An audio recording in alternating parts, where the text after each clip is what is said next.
Hey, family, it's Pastor Mike here. It is now time for TNT, Tuesday Night Transformation.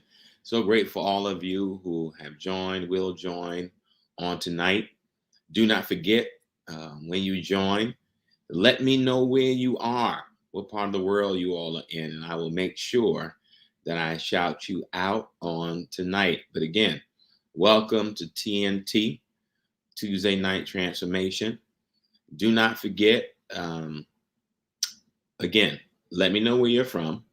And also, tonight during the course of TNT, if there are questions, feel free to raise them in the chat. We got the Boogie Down Bronx. Boston is in the house. Middletown, New York. All right, the Boogie Down again. There we go. Harlem, John Leslie. John Leslie, when you start coming to Bible study? Good to see everybody. Grateful for everyone. Harlem again. Oakland, California. What's up? Oaktown, the Bay. Good to have everybody with us. We won't be long tonight. It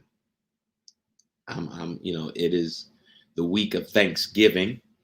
Normally we don't do TNT, but I wanted to have it. I have a house full of people, in-laws in town. So I'll make sure I'm not too long tonight so I could be a gracious host. Bed-Stuy, do or die. What's good? The Bronx, Queens. What's up? Listen, I hope that you have, Jess, what's up from Dallas? I hope that you all have been enjoying TNT as we've been journeying through John. I hope you all have been enjoying the time together from myself, Pastor Trey, Pastor Desiree.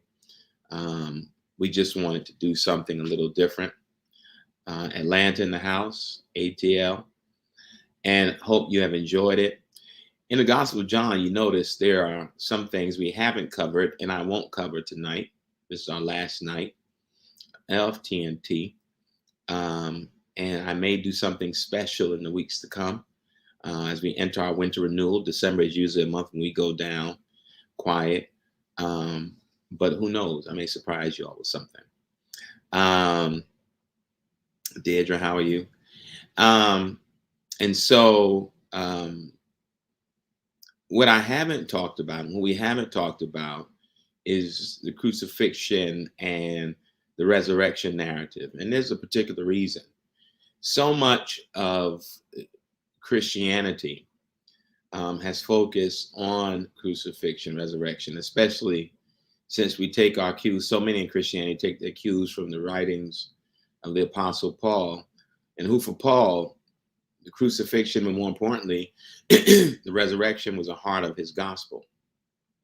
Is that wrong? No, it's not wrong to make resurrection and resurrection possibility a heart of the gospel. The problem is there are Christians who will say things like, well, if you don't believe in resurrection, there's no point being a Christian.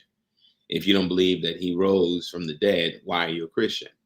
Well, my response to that is not whether or not you believe that he rose, but if Jesus came simply to be crucified and resurrected, then so much of what we get in the Gospels serves no point, namely the teachings of Jesus.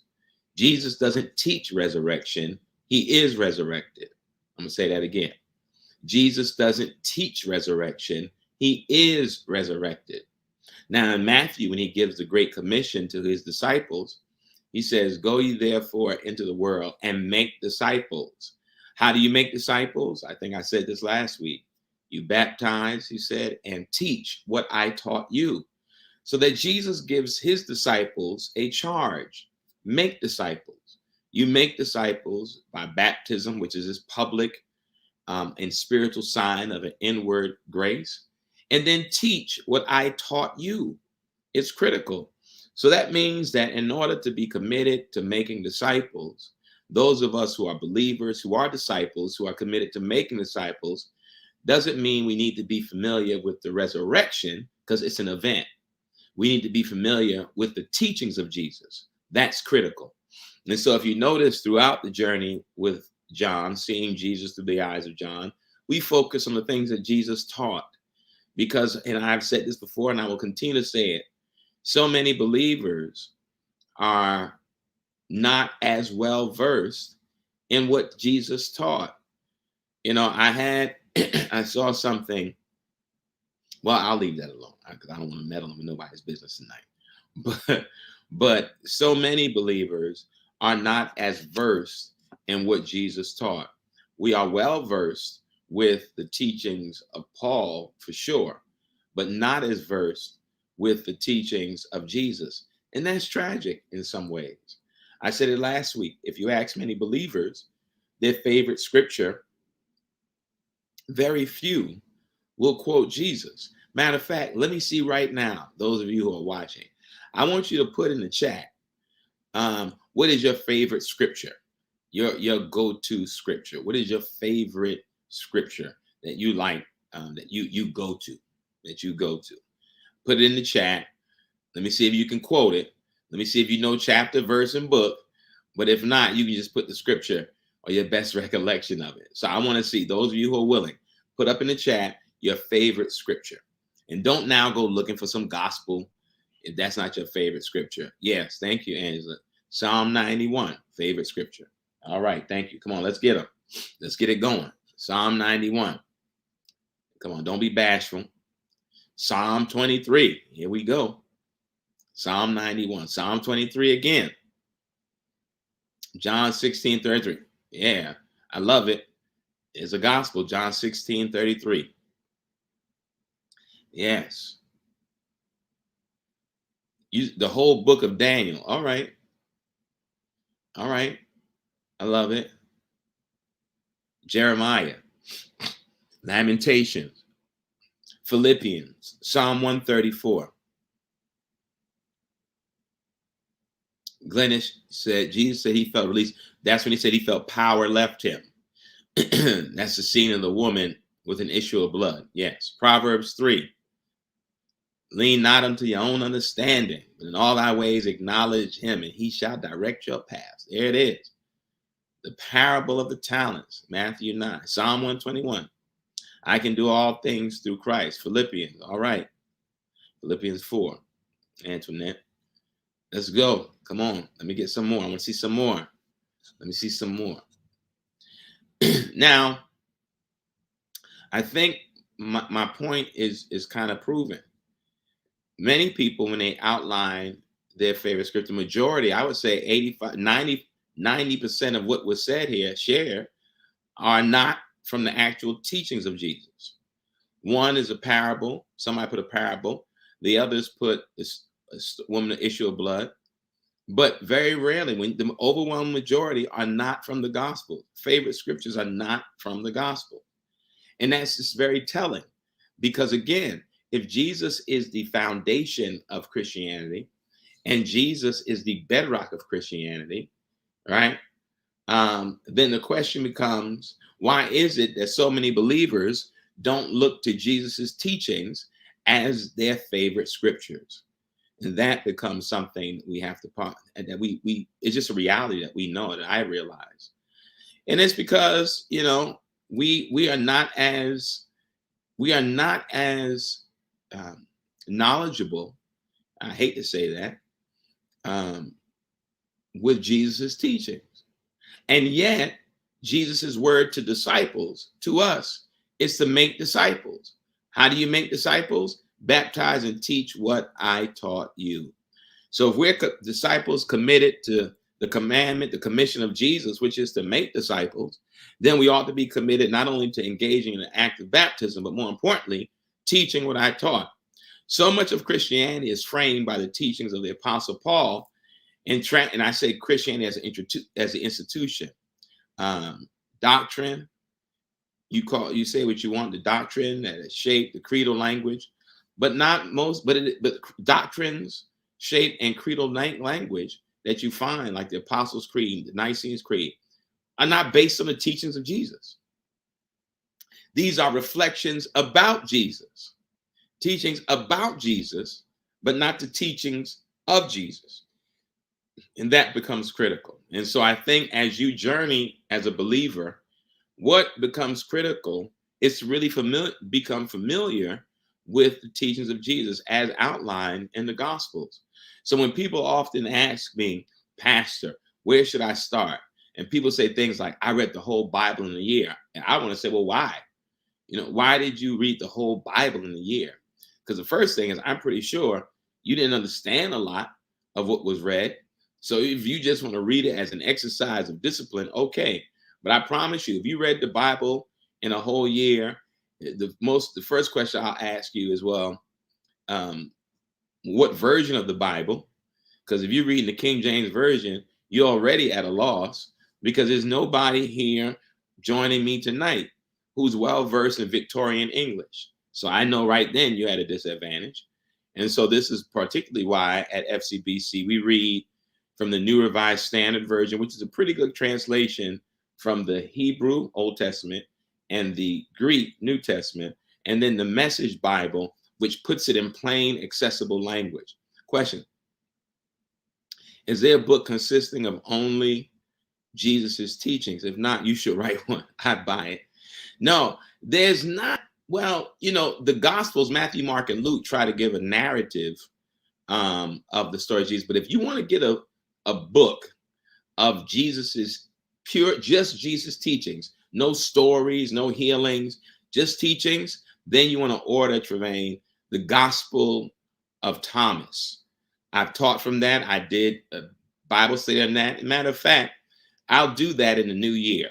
Sometimes you got to remind me, but I'll do that. We'll start the beginning of the year with TNT and the Gospel of Thomas. So go ahead and get the Gospel of Thomas now. Get on Amazon, wherever you need to get it. I think it's a great way to begin the year. So yes, there's a book consisting only of Jesus' teachings.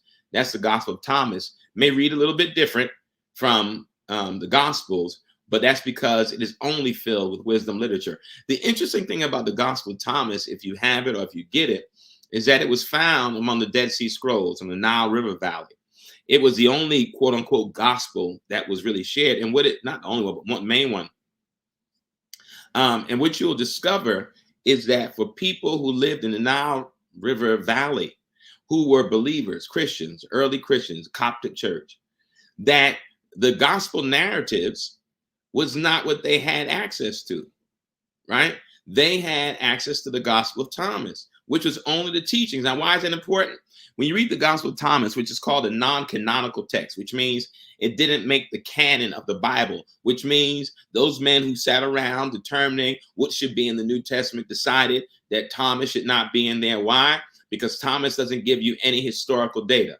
It doesn't tell you about Jesus' birth. It doesn't tell you about the crucifixion or resurrection. It doesn't tell you about the Immaculate Conception. It is a book just filled with Jesus' teachings, which means for those Christians in that region, in that ancient time, they were Christians solely because of the exposure to Jesus' teachings, not his miraculous birth, not his crucifixion, not his resurrection, which means there was a whole diaspora of believers then who were converted, right, to the Christian way simply by believing in the teachings of Jesus. That's in part why in Gospel of John, we focus on the teachings of Jesus. What region was that? Nile River Valley, along the Nile River in Africa. and so that becomes critical. But these are good questions. And you can look up also Glenyce, I think it's Glenyce, I think that's it. And some of you can look up the Dead Sea Scrolls. You can look that up online and get an idea of what the Dead Sea Scrolls consisted of and what was in there. You can also look up Gospel of Thomas. You can also look up Coptic Christians. The Coptic church is the early Christian church in Africa. So all those people who say things, who don't understand, who will say things like, well, Christianity is a white man's religion, or that, slave masters gave the enslaved Africans Christianity, they don't have a clue what they're talking about. Because way before slavery existed, there were Christians in Africa. The earliest formation of the Christian church, the earliest formation of quote unquote Christian church was in Africa. And you look up Coptic Christians You'll see the history of Coptic Christians. So Christianity existed in Africa way before Europeans came and took Africans to enslave them. So just be mindful of that. When you hear people say different, they don't know history, and they're not students of history. So good. I enjoy these kinds of conversations. So I don't mind if you feel free at any time to ask a question. Christina says, so often we see our heroes as special, extraordinary, or otherworldly, and fail to see they're showing us another way as well as what possibilities look like. We do that with Jesus, yet we all embody infinite possibilities. Well, more than that, the person in the Bible were human beings. And what happens is the way we approach characters in the Bible, we almost deify them. And we don't believe in ways that what they did and what they encountered and what they experienced are realities for us all, right? So we don't have to make the characters in the Bible little gods with a G. They're human beings like you and me. You know, you have your own gospel to write. You know, the gospel according to you. What is your story with God? What has your journey been with Jesus? That is your story. Is it safe to say Thomas was black? Well, I don't want to say Thomas was not necessarily a person per se. They called the gospel of Thomas. Just like the writer of Matthew, the gospel of Matthew was not necessarily Matthew. The writer of John was not necessarily John. The writer of Luke probably was Luke, who's the writer, the author of the book of Luke and the book of Acts of the Apostles. But it's the writers who wrote this and give these attributed names. So like in the Gospel of Mark, Mark was not the author, but that is the name of the gospel. So we don't know if the first Bible was from Ethiopia. No, I would not say the first Bible is from Ethiopia. You would have to understand how the Bible, remember, there's no such thing Jesus' day as a Bible. All Jesus had in his day, they had the scrolls, the scriptures, sacred scriptures, which was what we call the Old Testament. The New Testament doesn't come until much, when I say New Testament, I mean the formation of the New Testament as another part of the canon does not come until centuries after Jesus' death. Now, Paul's writings are early. They're early first century. But again, that doesn't become part of the Bible as a canon until centuries later. So always remember that. And yes, they believe Luke was a physician. And so whether or not the first Bible, you have to be more like the first scriptures, Old Testament, the formation of the Bible doesn't take place necessarily in Africa. Now, they may have old versions of the Bible in Africa through the Coptic Church, but not necessarily the first Bible is from Ethiopia. So I wouldn't go so far as to say that. These are all great questions, though, so thank you for that. And as I said before, feel free to ask and to raise any question. I want to look at something tonight. So that the Christian faith started in Ethiopia? No. The first place. Now that's a tricky question, actually. The Christian faith. Notice what I said. Some of the earliest forms of Christianity were in the Coptic Church in Ethiopia and Africa. But when you say Christian faith, did the Jesus movement start in Africa? No. Did the early church movement start in Africa? No. Remember, the first time we get the word Christian, you get it mentioned in Paul's writings when the followers of Jesus, who are known as people of the way, were called Christians in Antioch during Paul's ministry. And for those who don't know, the term Christian was actually a derogatory term. It was a way that they were mocking the followers of Jesus by calling them little Christ. It was not an endearing term. So most people don't even realize that. Why that is the case. So Christians was not a nice term. It was a way that many non-believers in the Greco-Roman world mocked the followers of Jesus, who were known as people of the way. It is amazing how we now have adopted that phrase, but it doesn't begin, the term Christian doesn't begin as a term of endearment. It's actually a term mocking the Christians by calling them, they would say, look at those little Christs and call them Christians, but that's where it comes from. So it's a good, interesting historical fact to know. I hope that was helpful. Again, great questions. I would love to know why books like the Gospel of Thomas and Mary were excluded. Yeah, you can actually look that up. You don't have to remember. I always tell people, our phones, our smartphones are for more than texting, social media. We use them for research. You can use, listen, I'm older, and some of y'all on this are old enough to know the day when we had to do research, we had to go to the library. They had classes as you, a little boy in elementary school, taught you about the Dewey Decimal System. So you learn how to navigate the library. All those things. Now you have a whole library in your computer, on your phone. When I was in graduate school in the doctoral program, I could access libraries in California, libraries in London from my computer. So you can do all this yourself, right? So when you ask a question, you can look up the Gospel of Thomas and Mary and you raise those questions. Why were those gospels not part of the canon?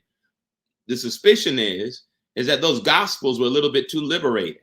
Remember, the formation of the New Testament was under the direction of Constantine. Much of the early formation of Christianity is under the direction of Constantine.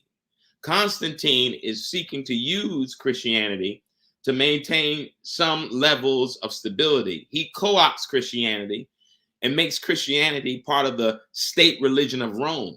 When it becomes part of the state religion, it immediately becomes watered down because Constantine wanted to use Christianity as a tool of control, not empowerment. So as those who are under the direction of Constantine are forming what we call the canon, and later on, think about it. If you're the king, the emperor, you don't necessarily want to put together a book that gives people liberating ideas. And so when you read the Gospel of Mary, for example, and you see the empowerment of women, well, now you know why that didn't make it to the canon. If you read in the Gospel of Thomas, for example, where in the Gospel of Thomas, Jesus says things like, he's not God. Well, you know why that didn't make it in the canon, especially in Gospel of John, for example, when they believe that Jesus is God. So you know why these Gospels didn't make it, because it didn't fit with the doctrinal formulations that were being created, right? We talking about in the 3rd century. Jesus died in the early 1st century. So you get the formation of what we know as Christianity today in the 3rd century. The 3rd and 4th century. Think about that. Imagine that much of the formation of Christianity and what we call Christian doctrine is shaped, developed, right? 300 years after Christ died. Mind blown, right? So Thais, I don't want to pronounce that wrong. I know you told me last time how to pronounce it, but I'm going to say Thais. I'm a disciple. I often say that. And there's a difference for my mind as I teach between being a Christian and a disciple of the teachings of the carpenter. So what I tell people is that I follow the way of the carpenter. If you've been at FCBC any length of time, you've heard me say that ad nauseum. In fact, there'll be a book coming out in a few years by me that is called The Way of the Carpenter, in which I kind of lay out what I believe, quote unquote, Christianity ought to be, and what have been the missteps and mistakes of Christianity, and why we've strayed so far from the teachings of the poor Palestinian Jewish carpenter. That should come out around in about 2-3 years. So we'll see. I actually have a book contract for it, but I have a prior book contract that I'm working on right now. So interestingly enough, next year, 2022, I'll be working on the manuscript for The Way of the Carpenter. So some of my writing, my hope is over the next 10 years to produce between 10 and 12 books. Because that's my next phase, is to just write. I've been teaching, preaching for 30 years, pastoring for 25 years. And so it's become clear that this season is time to write. And so many people have been asking me to write. But what I wasn't going to do is self-publish. So it just happened when the time was right. Publishers approached me about writing. And so it's just a good season, a great season. So I want to tonight lift up a familiar story. One that if you've been at FCBC, gosh, you've heard me talk about, teach, God knows how long. Thank you all. Thank you, Ebony and Ronnie. Thank you. Somebody said great retirement approaching. I don't know. It could be, but I can't say that because there might be a mutiny at FCBC. I don't plan on going nowhere no time soon. I'm going to pass for another 30 years. Just joking. I'm looking forward to retirement. I've been doing this for a long time. More than half my life has been devoted to being a minister, a preacher, and a teacher. And I thank God for the opportunity. But I'm ready to do some other things. Not anytime soon, so don't worry. But it's writing time for me now. It's the season to begin writing, and so I'm ready to do that. And it's the right time. So thank you for that. Thank you all for the encouragement, man. That always helps. You always wonder when you write if people will pay attention or will read it. So make sure, at least I know a handful of you going to buy some of my books. So that's grateful. So I'm grateful for that. In John, the familiar passage I was talking about is just, when I teach, I like dispelling myths. And because so much of, to me, what we call Christianity, the things we say and how we speak about Christianity, is not true. It's like myth making, right? Somebody said, I'm not running for shit, not tired yet. No, I ain't tired yet, but I ain't running as fast as I used to. I ain't tired yet, but I promise you, I'm not running as fast as I used to. So what I want to do tonight is dispel a myth. Many of you have heard me talk about this before, but I love this story, this scene so much, because it just, I think, speaks to what we all go through. It's if I ask you right now about the disciple Thomas, right? Not the Gospel of Thomas disciple, but Thomas. What do we know about Thomas, the disciple? I'm going to see, put in the chat. What do we know? What is Thomas's other name? Let me see. Thomas's other name.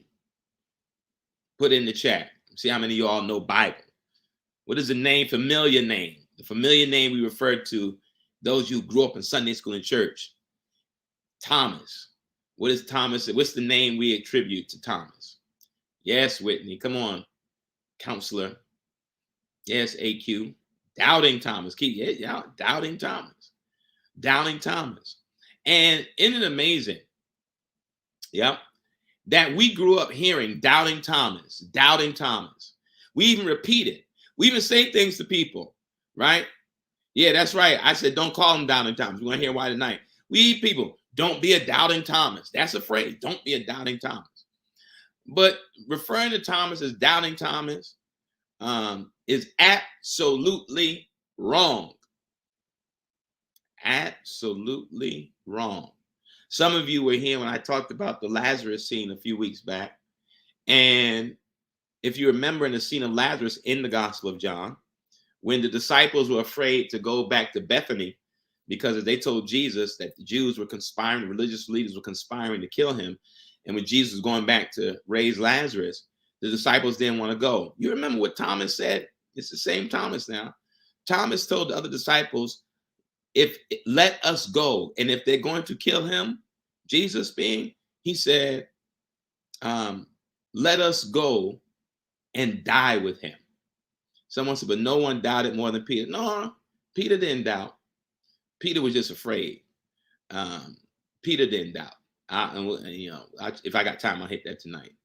But yeah, remember, Thomas said, well, if they're going to kill Jesus, let's go die with him.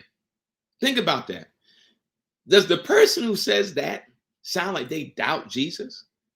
I mean, I don't think you're going to doubt Jesus and then say you want to die with Jesus, right?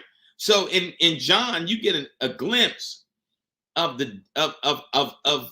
Thomas who wasn't scared. That's right. So Thomas was a G and about that life. You're right. And the rest of them were scared. You're right. See, you've been cheating now, Thais. You know, you've heard me teach this. You cheating now. Yeah. Thomas was about that life. He was not scared. He was not afraid. And if you remember the scene after the resurrection, when Jesus appears to the disciples And it says they were in the upper room, locked in for fear of the Jews. In other words, the disciples were hiding after the crucifixion because they were worried that what was done to Jesus would be done to them. Jesus appears in the room that they're locked in for fear. And he says, what? Fear not, I am with you. They have the encounter and they're mesmerized. My God, Jesus comes in the flesh. Now watch this. So afterwards, they run into Thomas. They tell Thomas, you're not going to believe this, bro. We saw the teacher. Jesus appeared. Now, first of all, pause for a second. Thomas wasn't with them when Jesus appeared, which means what? Thomas was not hiding. He was not hiding with the disciples. That doesn't sound like somebody who's afraid. Again, that doesn't sound like someone who's doubting. Thomas was not hiding with the disciples. And what did they tell him? We saw the teacher. Now, Thomas says what? Unless I can see him for myself and put my hands. Well, let's read it. Let's read it. It's John 20. So go, if you get your Bibles or your apps, John 20, beginning at verse 24. John 20, beginning at verse 24. And I'm going to read it, 24 through 29. But Thomas, who was called the twin, one of the 12, was not with them when Jesus came. So the other disciples told him, we have seen the Lord. But he said to them, unless I see the mark of the nails in his hands, and put my finger in the mark of the nails, and my hand in his side, I will not believe. A week later, his disciples were again in the house, and Thomas was with them. All right, so that goes to the first point. When it said they were in the house, afraid, hiding. He wasn't there hiding with them. Now Thomas is with them. Although the doors were shut, Jesus came and stood among them and said, peace be with you. Then he said to Thomas, put your finger here and see my hands. Reach out your hand and put it in my side. Do not doubt, but believe. Thomas answered him, my Lord and my God. Jesus said to him, have you believed because you've seen me? Blessed are those who have not seen it yet have come to believe. Now, the doubting Thomas line comes with the whole, Jesus said, do not doubt, but believe. Now, here's the question. Was Peter doubting Jesus? Was he doubting that Jesus was risen? The question is, what was he doubting? That's not a rhetorical question. I'm asking you who are watching. I want you to put in the chat. What was Thomas doubting? What was Thomas doubting? Let me see. And if you know this, don't cheat, because I know some of y'all want to cheat and shine. What was Thomas doubting when Jesus says, do not doubt? Someone said himself. No, it was nothing about this whole scene. None of the scene was about Thomas or believing himself. Come on, good one, but that's not it. Thank you, AQ. Anybody, what was Thomas doubting? Carlotta said, I don't know. Let me get some more. The scary, yeah, you go, Ty. See how you cheating? You see how you cheating? Exactly. When they told Thomas what they had seen, that they saw Jesus, yes, Antoinette, he doubted the other disciples. He doubted the report of fearful men who were hiding for fear of the Jews. He didn't doubt Jesus. He was doubting their report. Right? Yes, he was doubting the reliability of the word from the other disciples. That's right. That's what he was doubting. So when you say doubting Thomas, Thomas wasn't doubting Jesus. He was doubting their report. And what did he tell the disciples? I ain't believing y'all until I could put my finger in the nail prints, until I could put my hand in his side.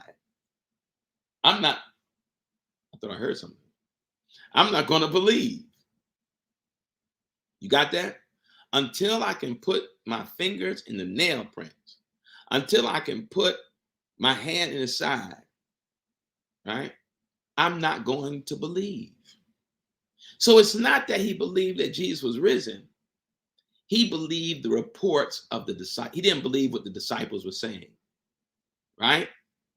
Because it's difficult to trust the words of frightened people, scared people, scared for their life. It's hard to trust the words of people who are working and operating in fear. That's real. Fearful people sound different than courageous people. Just let that resonate with you for a second. Just let that sit with you. The words of fearful people sound different than the words of courageous people. It's different. And so we know that Thomas has courage. How do we know? Go back to John 12. He tells the disciples, hey, if he's going to die, let's go die with him. That's courage. That's belief. That's really believing. He believes in Jesus so much that he's willing to die with him if need be. That's powerful. He is willing to die with him if need be. That's courage. That's strength. And the other disciples are trying to avoid going to a place that might cause harm. Thomas is ready to go and die with Jesus if that's the case. And so here were the disciples hiding out in the house, doors locked, bolted in. We scared they're going to crucify us. They didn't tell Thomas. We saw Jesus. Thomas is like, I don't believe it. And so Jesus finally appears. And then he says, when he appears, what does he say? Come on, Thomas, put your finger in the nail prints. Put your hand in my side. Thomas says, my Lord and my God. And he says, man, you believe because you've seen. Blessed are those. Jesus is futuring now, who will believe without seeing what you see, like you and I, who believe without having a first-hand account of the events, and yet we believe. How do we believe? Through the teachings of Jesus that we're given. Now the story is over right there, right? Story is over in many ways, right? Maybe that wasn't just for Thomas. Exactly. So we just killed doubting Thomas. He ain't doubting Thomas, right? He's believing Thomas, right? He's believing Thomas. Grace said, with all the miracles Jesus performed. Oh, yeah. But remember, Jesus criticized people who didn't believe without seeing miracles. He calls that faithless generation, when you can only believe by seeing the miracles. Jesus said that. You believe because you see signs and wonders. He's not moved by that. So here's a part of the story that I love to zero in on with Thomas and Jesus' encounter. And this is the part that many believers, Christians, preachers don't talk about. And to me, this is the hope in that scene of John 20, 24 through 29. This is the hope of that scene. And I'll give you this, and then we'll be done for the night. We look at resurrection as a metaphor, right? The idea of resurrected possibilities, resurrected hope, right? That God can resurrect even that which seems dead possibilities, dead hope, dead aspirations, dead dreams. All have resurrection potential. All can be brought back to life, all right? And those of us who believe in the resurrected Jesus, the question is not whether or not he was resurrected. The question is, how does the resurrected Jesus look? This is important. How does the resurrected Jesus look? And this, oh God, you ever hear about something make you want to shout? And this made me want to shout just thinking about it, because it really gives me hope. Hope for me is not just in the fact that Jesus rose. I want you to hear this. My hope is not that just Jesus rose. It's not my hope. My hope is in what he looked like. Thank you, Thais. All right, Lorianne, you cheating now too. Y'all something else. Y'all just cheated. Right? The fact is, for those who are not aware, Jesus is risen, according to John, from the dead, right? But he's not risen anew. He's not risen, healed. Hope you got this. He's risen, wounded. Wounded. I think during the pandemic, Easter Sunday, that's what I preached. Wounded resurrections. He's risen, wounded. He's resurrected with the nail marks, the wounds, still visible. So much so that Thomas can put his finger in the holes, put his hand in his side. He's resurrected, wounded. Right? Not whole, wounded. Teaching, wounded. Alive, wounded. But still experiencing resurrection power. All right? That's where hope comes in the resurrection. This scene in John is what gives me hope about the resurrection. That I don't have to be resurrected, put together. All okay, everything all right now. Smooth. I'm resurrected clean.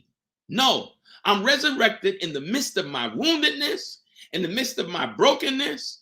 Yes, Casina, in the midst of my humanity, I can still experience resurrection and still have visible signs of being damaged, bloodied but unbowed, bloodied and still getting up, wounded and still rising.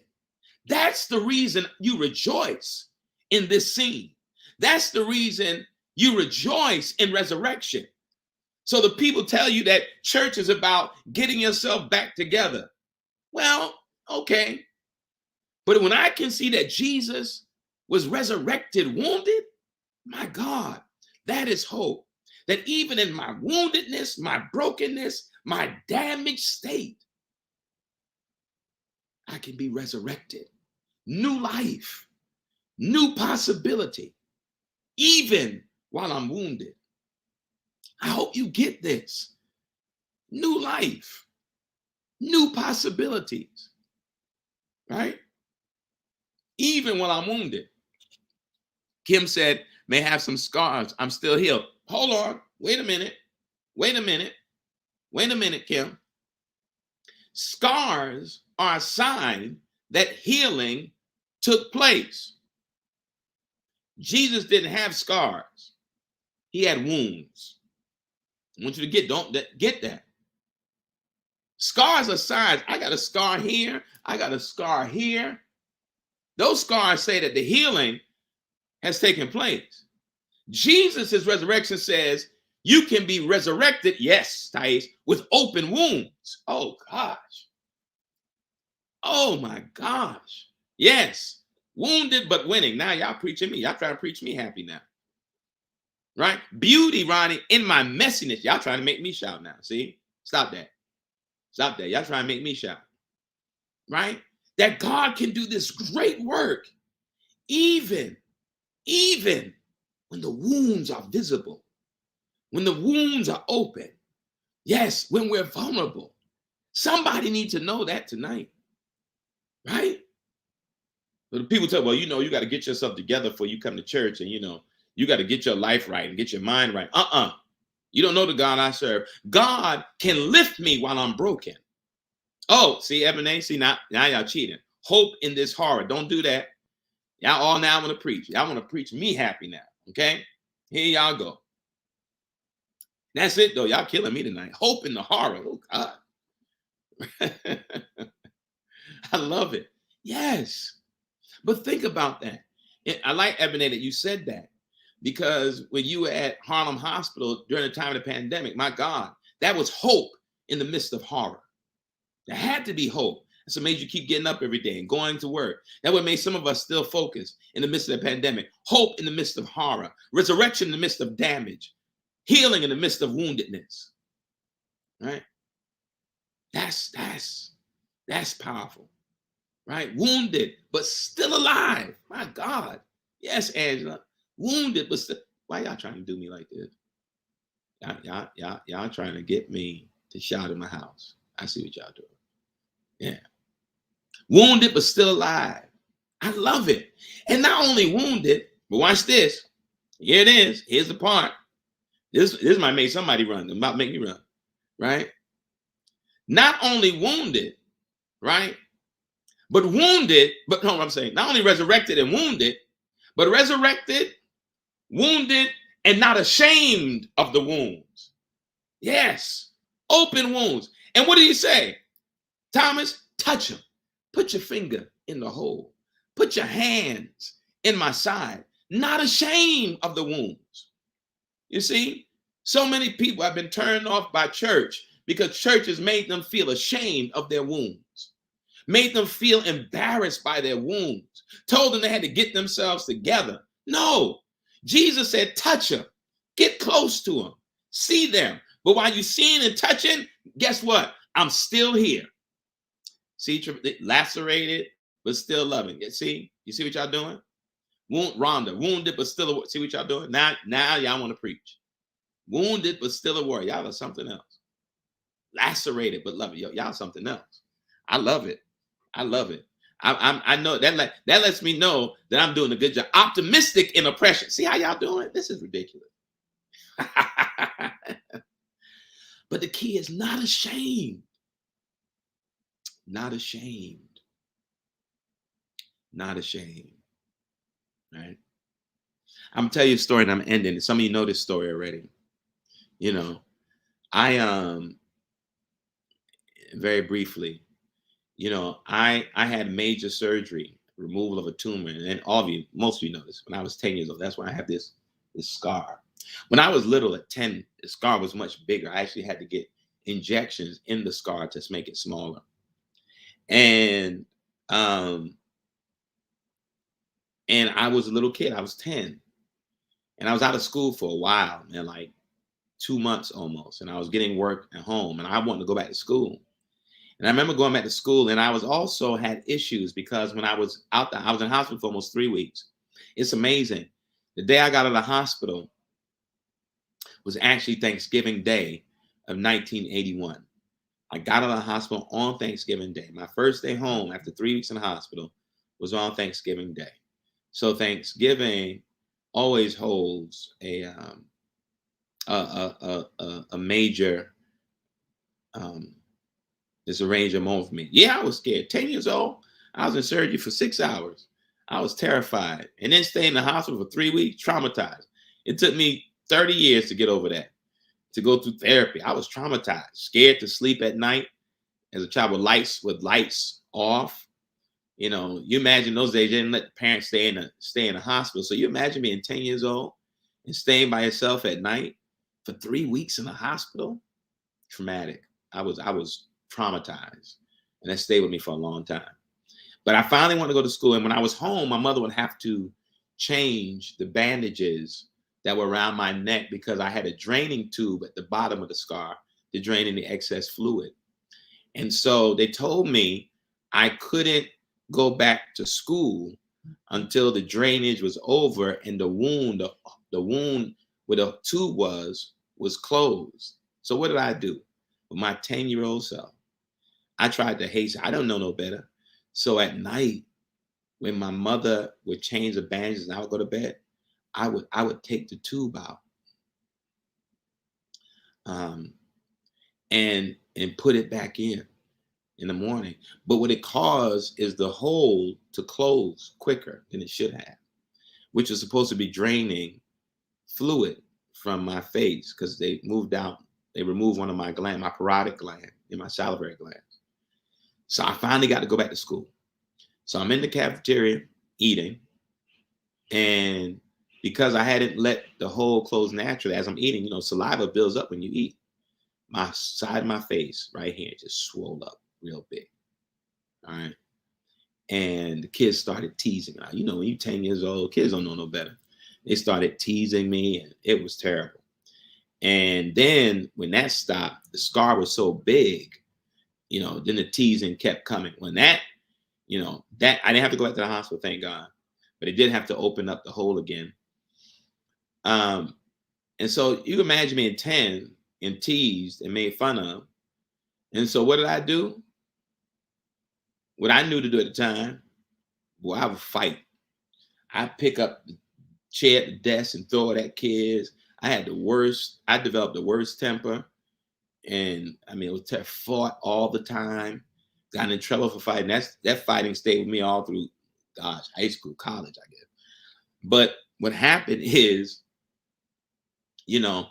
I was ashamed of the scar because I was supposed to go treatments, and when I was 12 to shrink the scar, supposed to be 4 treatments, direct injections into the scar.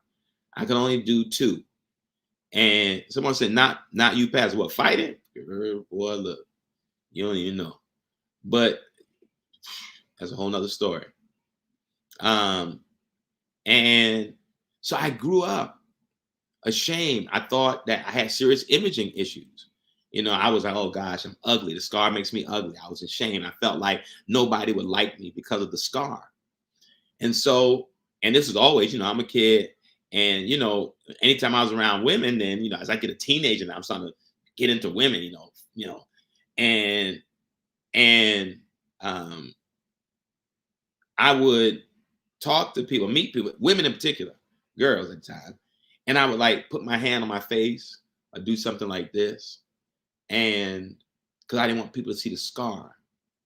Because I thought that if people saw my scar, they wouldn't want to be around me. That's how deeply traumatizing that episode at 10 years old was in my life. So much so that when I got to college, and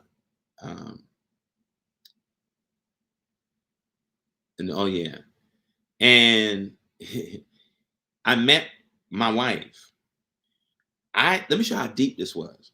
Whenever we would go somewhere, I would position myself on her right side so she couldn't see my scar. I was at 18, still ashamed, and embarrassed by it, thinking that everybody would feel about my scar the way I felt about it, right? And so we had been now kind of going out for like almost a month, and she never saw the scar. And so one day she was telling, or 3 weeks, and she was telling her friends about me. And they was like, and I was a freshman class president at Morehouse at the time. And they said, Mike Walrond, with the scar on his face? And she said, yeah, it's Mike, but he doesn't have a scar. They said, yes, he does. He has a scar on his face. It wasn't like they were measuring it because, they didn't think I looked any different, but I did. And so one day, my wife, girlfriend at the time, came over to campus by my room. And she asked me, no, she called me, and she said, do you have a scar on your face? And I said, and I paused. I was like, yeah.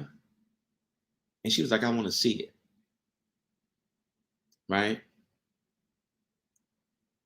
And she came over to campus, to the dorm room, and I was just shook, like, oh my God, she wants to see it. And she came over and she saw the scar, and she said to me something that I had never heard in my life at that point in 8 years since I had the surgery. She said to me, I think it's beautiful. I love it. And then she did what nobody had ever done. She touched it and like was rubbing on the scar, like touching my face. I was so uncomfortable. I was so and I remember that day when she left. I ain't never told her. She don't know this part to this day. So y'all getting insight that she don't even know. When she left, I remember crying. I was crying because no one had ever told me that they loved my scar. I was too young to realize that my scar was actually a sign that I had survived, that I was healed. Remember, if you know my story, when I was 10 and had that surgery, they told my parents I probably wouldn't live to 13. That's what they told them. So my scar, to me, is the battle wounds. It reminds me every day when I look at it and see it, when I touch it, that I'm a warrior, right? That I'm a warrior. And there's a whole lot of us who have wounds and scars. And guess what? All those wounds are not always physical. We live with emotional wounds and psychological wounds and deeply entrenched, traumatizing wounds. But we ought not be ashamed of them. Those wounds become scars. Those scars are a reminder that you are a survivor, that you are victorious, that you are a warrior, right? Now, let me see if y'all make up some lines. Scarred, but what? I want to see if y'all had the, lacerated, but loving, healing, and horror. Let me see. Scarred, but what? I want to see what y'all want to add to that. Scarred, but what? I'm going to see how much preachers y'all are tonight. But those wounds are not always visible. Yes, we are more than conquerors. We are warriors. And you have no need to be ashamed of your scars. Scarred, but soaring. I love it. I love it. I love it, Tracy. Right? Yes. So for those of you who have those wounds, living with those wounds, those deep emotional wounds, don't be ashamed. Don't be embarrassed. Because watch what happened. Right? When Thomas touched, scarred but resilient. You got to get an S. It got to be alliteration, Casina. Y'all missing the whole point of this. All right. When Thomas touched the scars, he worshiped my Lord and my God. He started worshiping. You never know how someone's worship, how their relation with God, how their connection can be connected to touching your wounds that you're not ashamed of, because you can be wounded and still resurrected. Wounded and still resurrected. Scarred but salvaged. I love it. I love how y'all preaching. I'm watch this. I'm gonna call on some of y'all on a Sunday morning and see if y'all run up to the pulpit and start preaching like y'all was preaching out here tonight. I'm gonna mess some of y'all up. I got all the names. So I know just who called in the congregation when it's time for y'all to come preach. Listen, beloved, thank y'all tonight for sharing this night. I pray you have an amazing Thanksgiving, a day of gratitude. I'll begin Thanksgiving down at FCBC, serving for Thanksgiving and dinners with the deacons. And so, again, thank you all for joining tonight. I'm not going to close in prayer tonight. I want you to just remember in your own spirit that we can be wounded and still warriors. We can be damaged and still divine, right? We can be hurt and still healing. It's all okay. So, beloved, happy Thanksgiving. Have an amazing holiday. Be grateful, not just on Thursday, but every day. And remember this. Remember this. You don't forget anything else. We live, we love, we serve. Much love, family. Much love, peace, and many blessings. Out.